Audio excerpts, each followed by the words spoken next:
have any issues, I'll move right on if we have to. So as I've already been introduced, my name is Brooke Lenz. I'm an engineer with SaskPower, and today I'm going to talk to you about environmental health and safety at SaskPower.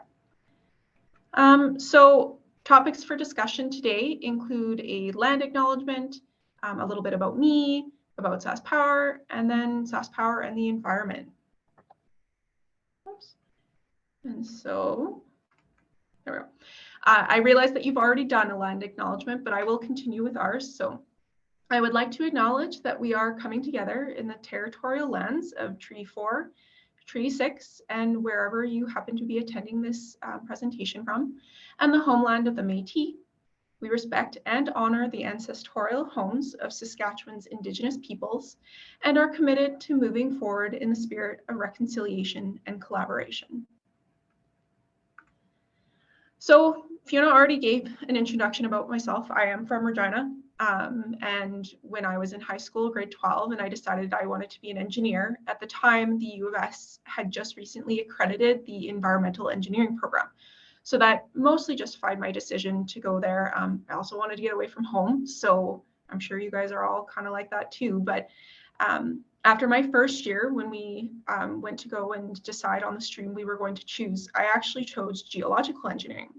And the reason for that was I liked rocks. Oil and gas was doing really good at the time. It wasn't when I graduated, but I thought it was a very interesting program. But as I progressed through my degree and I took environmental engineering classes, I took a chem eng class, I was working for an environmental consulting firm in the summers. So I ultimately decided I wanted to go back to do environmental work.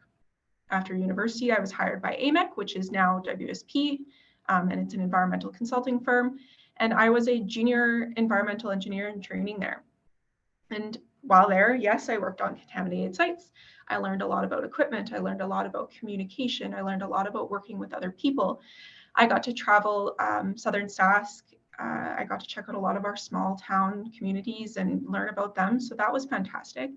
And then in 2019, I started at the City of Regina as an engineer there, and I worked on landfill gas to energy. The City of Saskatchewan has a similar project, but really this is what got me into air emissions.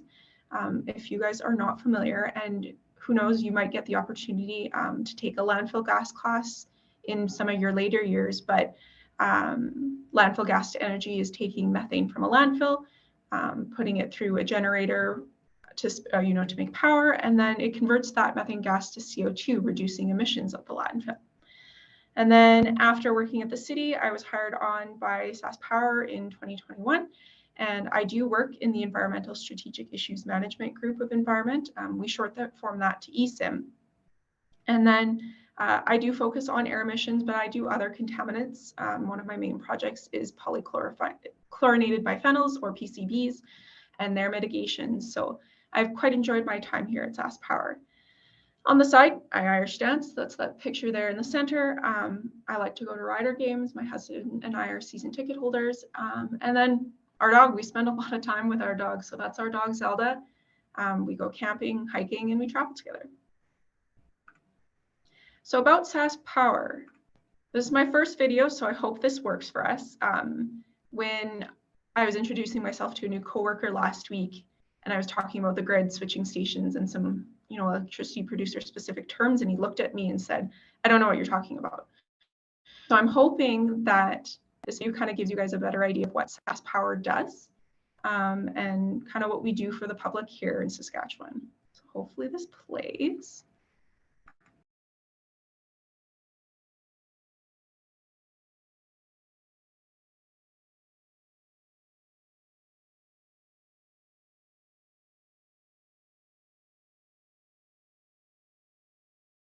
Electricity to your home.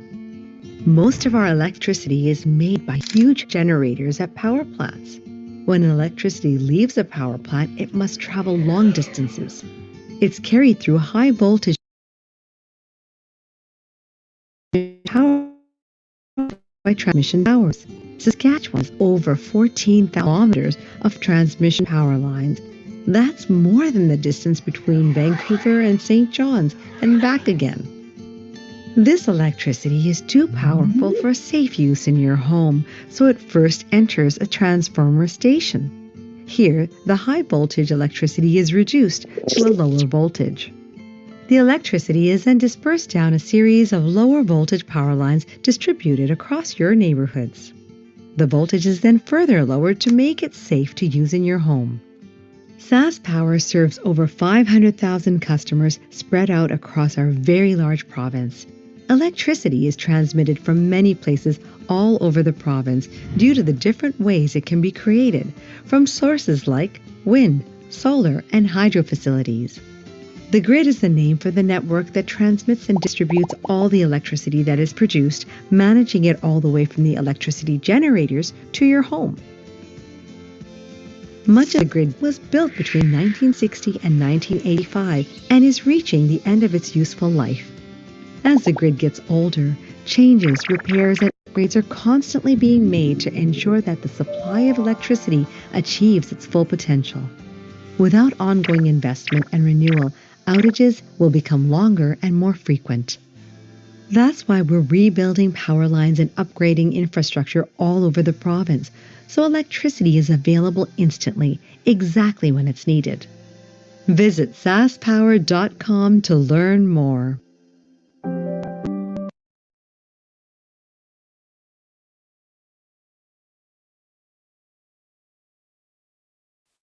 Hopefully. And so hopefully that video gave you a bit of an idea of who we are. But to kind of summarize that, SaskPower is Saskatchewan's leading energy supplier. We are a fully integrated electrical utility, meaning we produce and distribute our power comparatively to, say, Alberta, where they actually have companies separate where power production and distribution of power is separate. We are the province's largest crown corporation, and we operate 10 natural gas-fired facilities, 3 coal-fired stations, 7 hydro stations, and 2 wind power facilities. We also purchase electricity from independent power producers, or IPPs, as well as from Manitoba Hydro to bring our total generating capacity to 5,246 megawatts. Our over 3,000 employees manage more than $12 billion in generation, transmission, and distribution assets, and we have over 157,000 kilometers of power lines. And so that map on the left there is a high-level view of our generation system. We've got our hydro stations in the north. Those are stand with the H. Natural gas across central Saskatchewan. We have wind across southern Sask, and then our 3 coal plants down in the south. What's not shown in this figure, though, is things like our distribution lines, our warehouses, storage sites, and buildings that keep our company running. SaskPower has assets across many kilometers, including 1.2 million distribution poles and 186,533 pole or pound-mounted and stepped transformers. To service these assets and keep the company running, we employ 3,000 people, as the video mentioned. And as part of our work, safety and environment are core responsibility to all those who work at SaskPower. So how do we achieve environmental and safety, health and safety? By providing the tools our staff need to make safety and environmentally conscious decisions on a day-to-day basis. So SaskPower and the environment. This is our environment group. So how SaskPower is kind of organized. We've got the government, and within the government is the CIC Act, or Crown Corporation Act, and then there's a board, our president, and then underneath the president is a number of VPs. And so our VP is the VP of Asset Management, Planning, and Sustainability. And then under him is a bunch of other groups, including the Environment Department. And then the Environment Department is split into 4. We have our Environmental Assessment Group, which deals with things like contaminated sites management, capital project approvals, and permitting. We have our Environmental Strategic Issues Management Team, or ESIM, which I work in. And we deal with regulatory changes and keeping up with those regulatory changes. We use that information to help SaskPower continue to be compliant and exceed regulations. At this time, my group currently focuses on emissions, water, and biological concerns, but we often have things come across our desk unrelated to that. I'm currently working on a PCB project, and then otherwise my air emissions. Our third group is environmental performance and reporting. They coordinate all our internal and external reporting needs, track our key performance indicators, and development and management of our internal data tracking we use for environment. We also manage the Shand greenhouse through this group. And then our final group is the environmental service group, which is our boots on the ground group. They have specialists assigned to various work areas across the province, transmission, distribution. We have a specialist each assigned to each coal facility due to the scope of work needed to maintain and manage that power plant or those power plants. So SaskPower is going through a lot of massive change in terms of how we operate and how we plan for the future. So how do we fit into that? So the environment department does a lot of things. We're everywhere and anywhere. Other than being the name of our department, we do a lot of work outside of just environment too. We're there for expertise. We do investigations. So we have several dozen employees dedicated to many things to assist in making SaskPower environmentally conscious. We develop policies and strategies to guide our company and have assist staff in making health and safety and environmentally conscious decisions. We advise other work groups and provide environmental expertise. We develop environmental training for staff and contractors. We keep up to date on changing environmental regulations and advise the company on that. We track and report our metrics to develop strategies, and then we investigate environmental incidents and develop actions from those and learn from them. So some key challenges to environmental health at SaskPower. So these are two separate switching stations. One's Queen Elizabeth on the left, and I cannot recall where the one on the right is, sorry, but the video had mentioned aging infrastructure. A lot of our equipment was built, or our utilities were built between 1960 and 1985. This is getting to be the top end of a lot of our equipment. They are required replacement, and it's a lot of money to be able to replace those. And we have thousands of kilometers of lines. We have hundreds of thousands of poles. We have hundreds of thousands of pole top pad mounted and step transformers. And we have hundreds of switching stations and substations that all require regular maintenance and attention for their age. And with those come environmental risks though. We've got oil in a lot of our transformers and other substances that could pose a risk to the environment. We do a lot of vehicular travel across the province, so idling emissions, proper transportation techniques to ensure, we're not dropping things on the highway or something. Proximity to at-risk receptors like people, wildlife, agricultural land, and water. Transmission lines are an A to B, they run straight through. And so we're often getting close to, native prairie or places where there are species at risk. So we do need to be careful about that. And then our right-of-ways, proximity to vegetation and other wildfire risks. I am going to lead here into emissions and our power mix, considering that's something I do focus a little bit on. SaskPower is experiencing massive change and unique challenges when it comes to emissions and reducing our impact on the environment. So these charts show our power mix in 2005, currently right now, and then our forecasted power supply for 2026 and 27. So right now, 41% of Saskatchewan's electricity comes from natural gas. These would be facilities like Queen Elizabeth Power Station in Saskatoon, Chinook Power Station in Swift Current, and then we're actually building a brand new one near Moose Jaw called Great Plains Power Station, and that's expected to be commissioned in the next year or so. We have 26% of our power coming from conventional coal in the south. We have 3 coal plants, Boundary Dam and Shand Power Station near Estevan and Poplar River Power Station near Cornack. 19% of our power comes from hydro. You would have seen some of those on the northern half of the map earlier, but we also include our hydro imports in this section. 12% of our power comes from wind. We do own 2 wind power facilities, but a lot of our power facilities are actually through our IPP program or Independent Power Producer Program. And then just under 1% of our generation comes from solar, and then the remaining sub% comes from miscellaneous projects like heat recovery or landfill gas to energy, like at the City of Regina and City of Saskatchewan.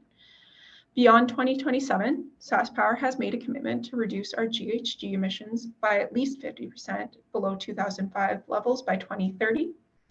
And so this graph shows that we're seeing a downward trend as we continue to retire our coal facilities and more emission-intensive facilities. We are expecting the emissions to go down, but planning an electrical grid is quite complicated. You have to have things in the right place.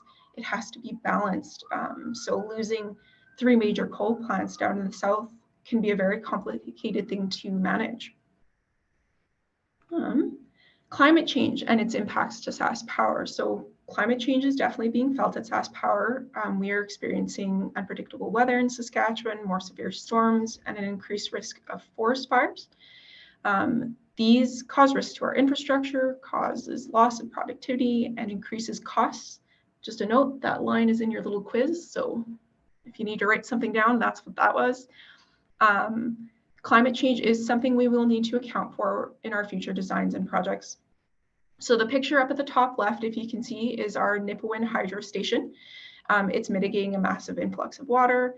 This puts a lot of strain on our infrastructure, so increased flooding is really a concern because it increases maintenance costs. It makes it difficult to produce power. We oftentimes would maybe have to shut down in order to run the spillway. With flooding, we're alternatively also experiencing droughts in our summer. So when we have major influxes of water, so if there's no water flowing through the river or very little, there's really nothing going through our hydro plants. And if there's nothing going through our hydro plants, we're not creating power and having to rely on a more emissions intensive base load, specifically our natural gas. With drought comes dry conditions. And so that middle picture there is a picture of our crews repairing lines after a fire had gone through.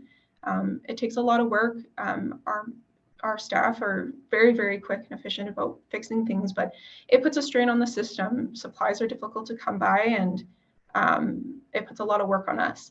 And then alternative to drought, then we're also having severe winter storms. The picture on the bottom left there is after the storms last April. We were unfortunate to experience 2 major storm systems coming through the southeast and southwest part of the province. And it really depleted our supplies. It made it difficult to procure. It puts a lot of work on our guys. They're running long shifts to be able to make sure there's power, or power is meeting, customer needs. The picture on the left there, so supplies and procurement is really what I was leading into, is, when we're going through massive events that require, poles to be repaired, it makes it difficult to procure things. It sometimes takes many months to procure transformers. And then between the COVID-19 pandemic and all these storms and stuff, and then with the Canadian and American governments wanting to electrify things like our vehicles and businesses, everyone's trying to procure transformers and stuff. So it does make it difficult. Climate change does make it difficult for us to keep up with the procurement and repair of our utility. So with all those key concerns, and those are kind of the ones that I'm more focused on, what are the mitigation strategies and contributions to environmental health we're going to make to, make sure we're meeting those environmental health needs? So I have another video here. Hopefully it works.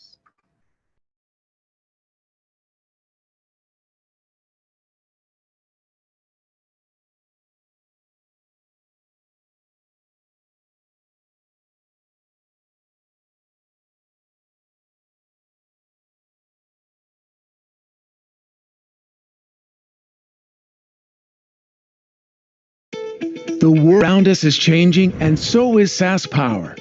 We're going cleaner, greener, and more innovative than ever before. Right now, our province is powered by natural gas, conventional coal, wind, hydroelectricity, and a few other options. But this is changing. Here's why. We're looking to reduce our greenhouse gas emissions by building a cleaner power system for us, for you, and for everyone who comes after. Federal regulations are changing, and we need to retire conventional coal power by 2030.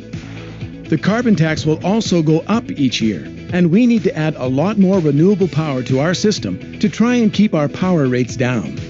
Our need for power is growing every year. We're going to need more and more power to keep Saskatchewan's economy moving and support other industries that start using electricity instead of fossil fuels, like trucking, for example.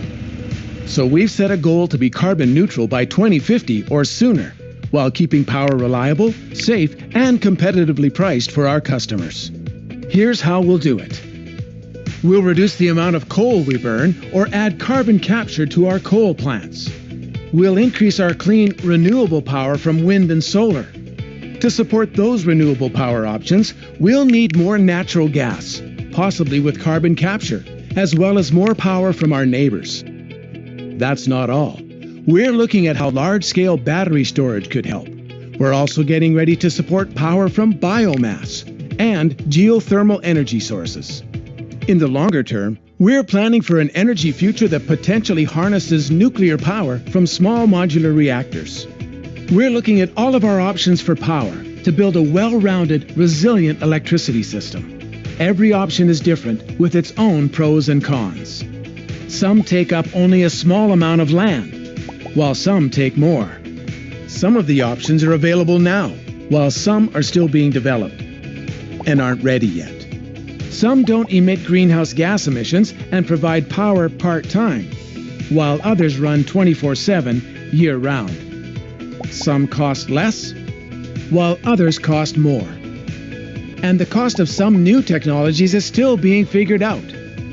This is an exciting time for SaskPower, and we look forward to reinventing the power future with you. To learn more, visit saskpower.com/future supply.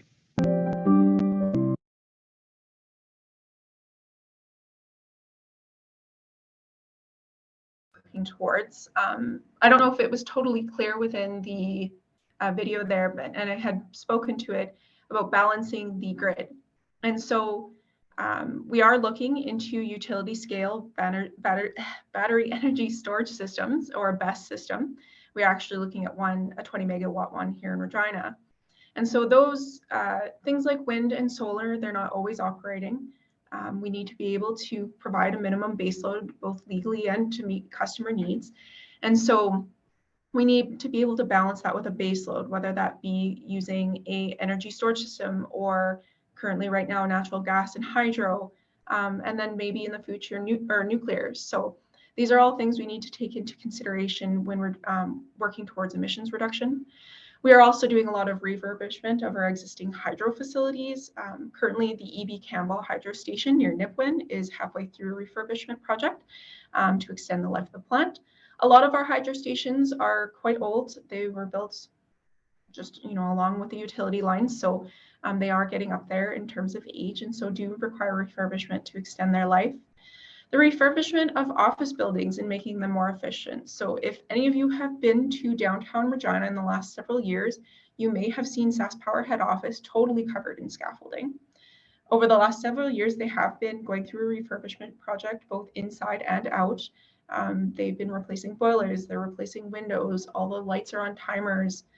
The office is very nice. I never got to experience the office prior to everyone moving out. SaskPower Environment was totally moved to a different building while they were gutting this building.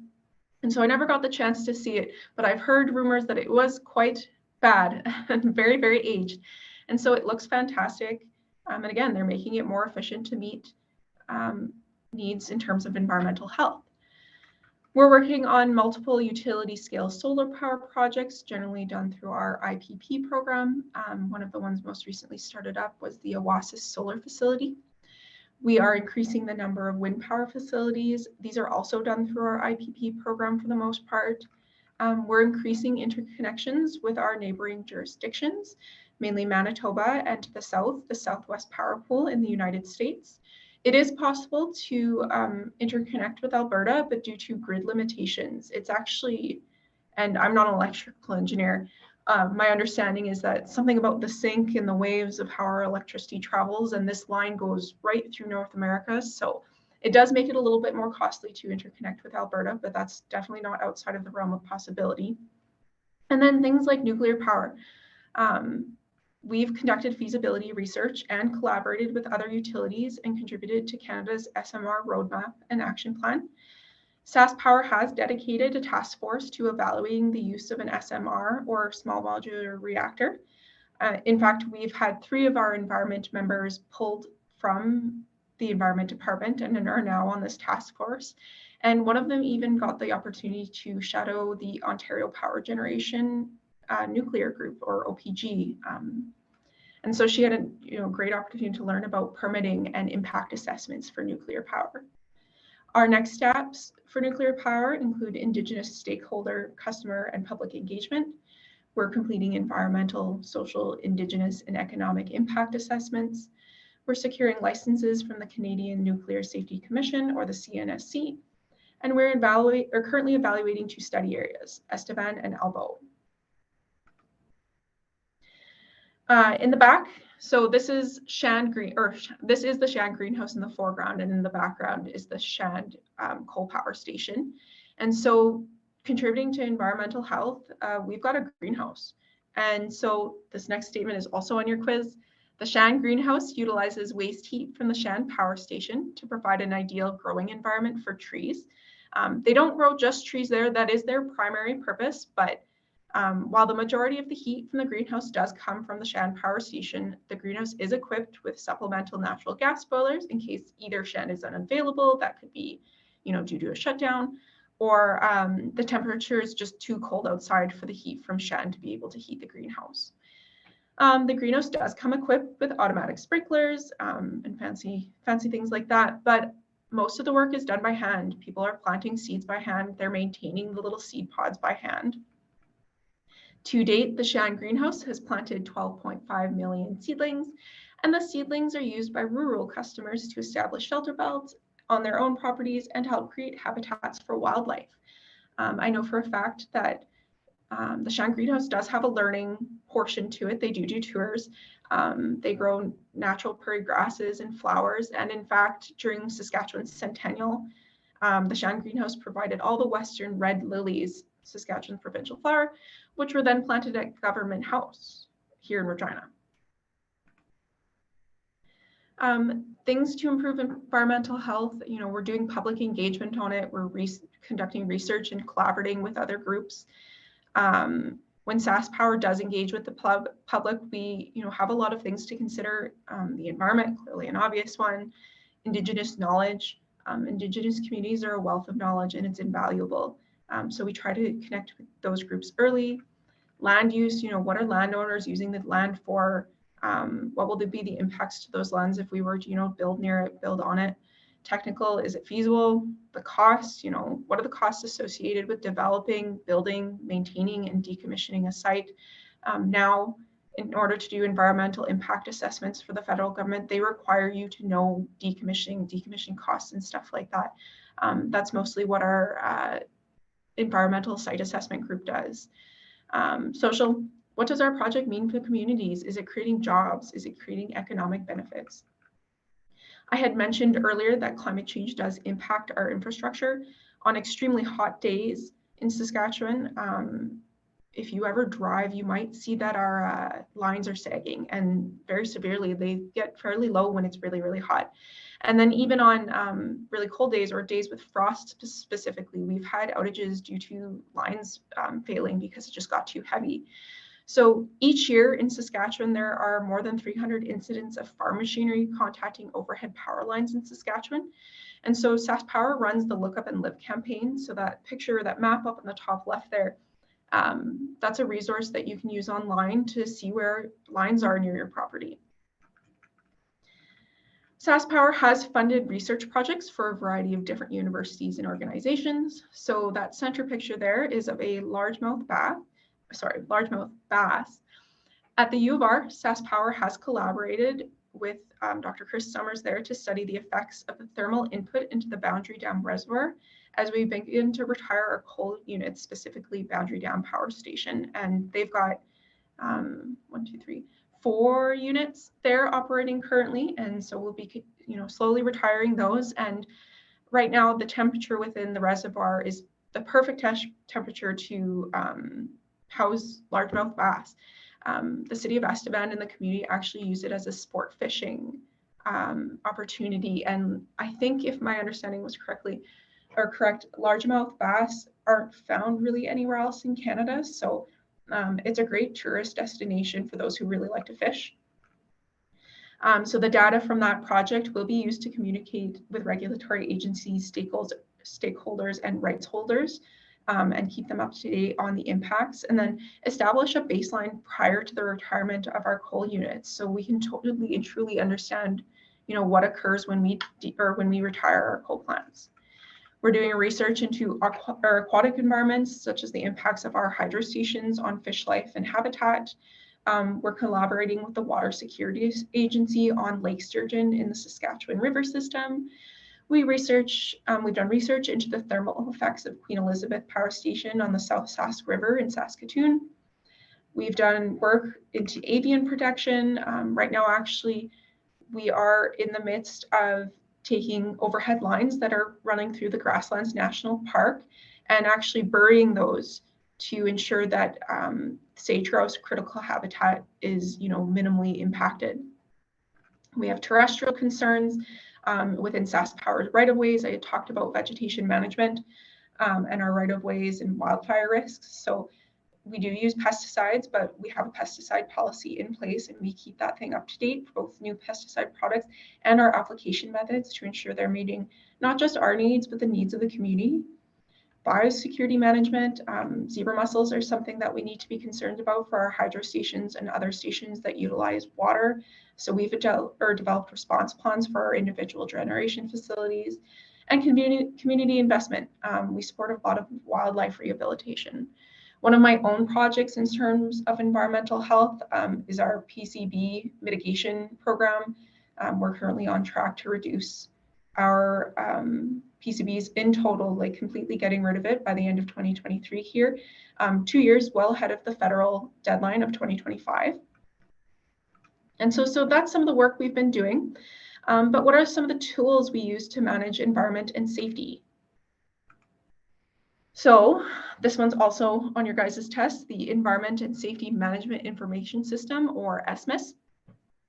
And so SaskPower uses this online resource in terms of, it's an internal software online resource to track a lot of different types of data, but we track environmental incidents, we track good catches, which include environmental incidents. A lot of our safety stuff is through here.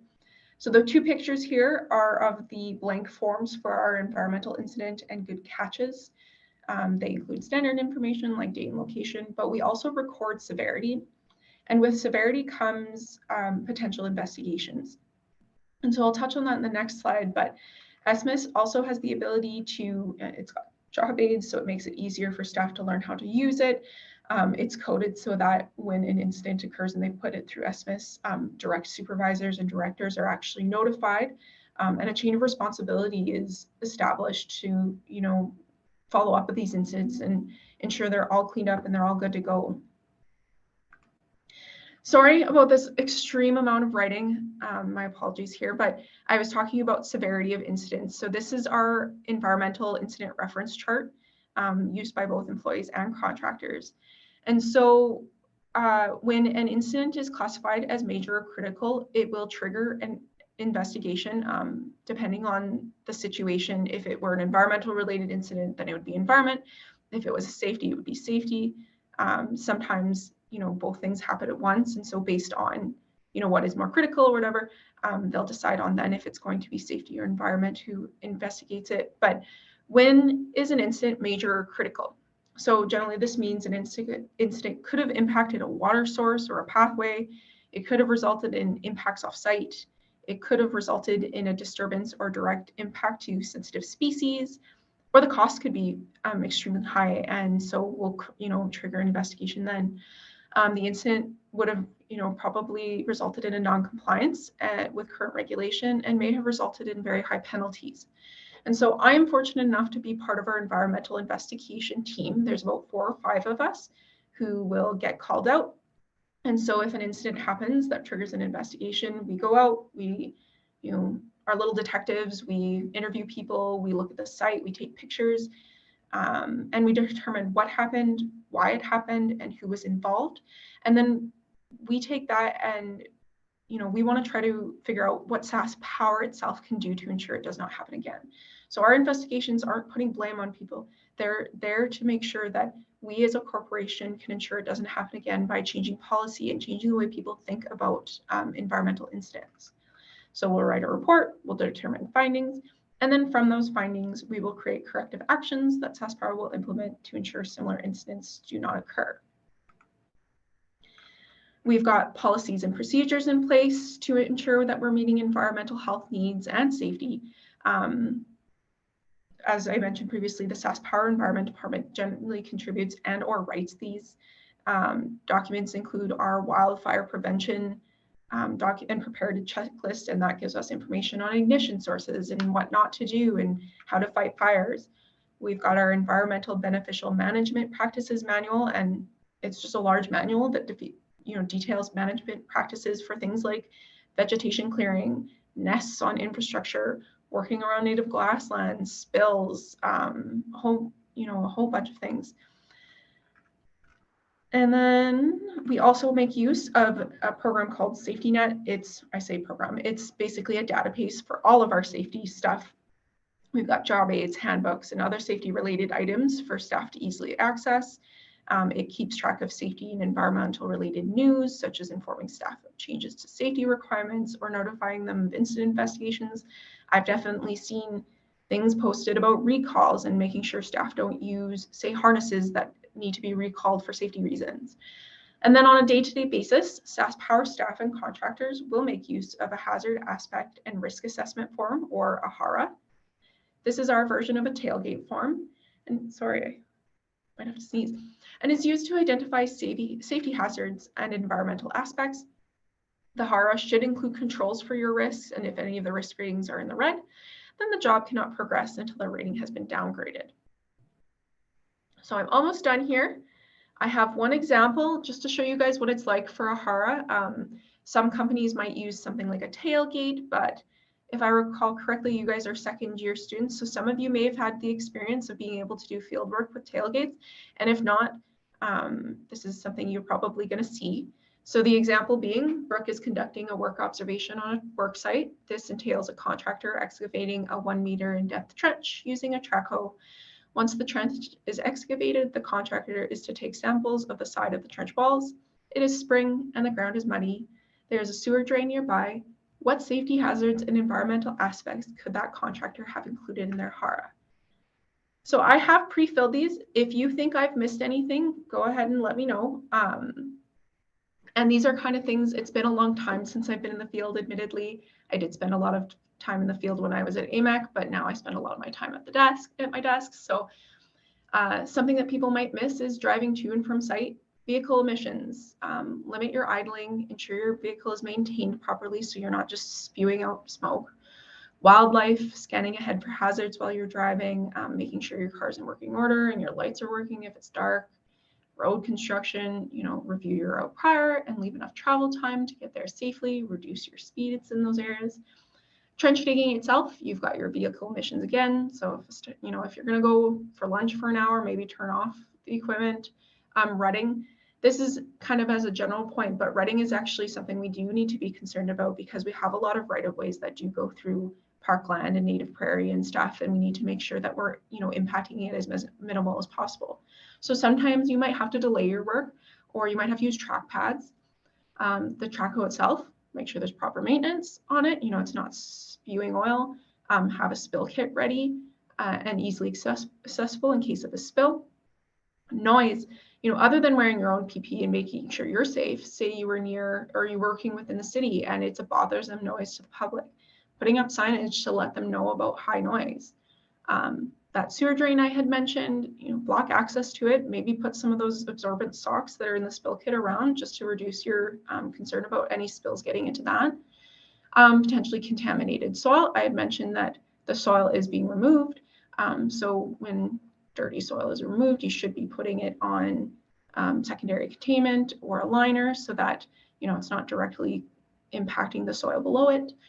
Members of the public, when I used to work at AMEC, I'd be looking at a well or I'd be drilling a hole and we'd have people come up to us, and when I was looking at wells, they'd ask me if I was fishing, which was really weird. And we'd have people coming up and trying to look at the equipment, but you have to make sure that your work site is safe. So cordoning it off, whatever you need to do to make sure everyone's safe.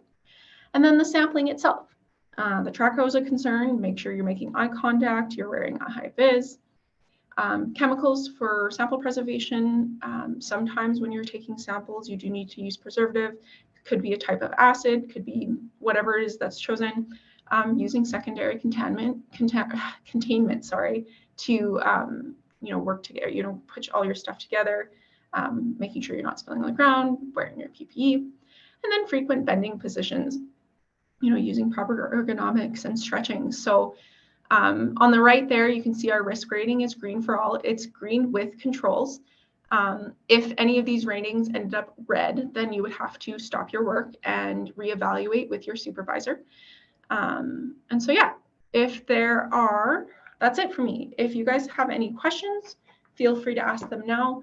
A lot of my presentation is an amalgamation of stuff from my coworkers. So if you do have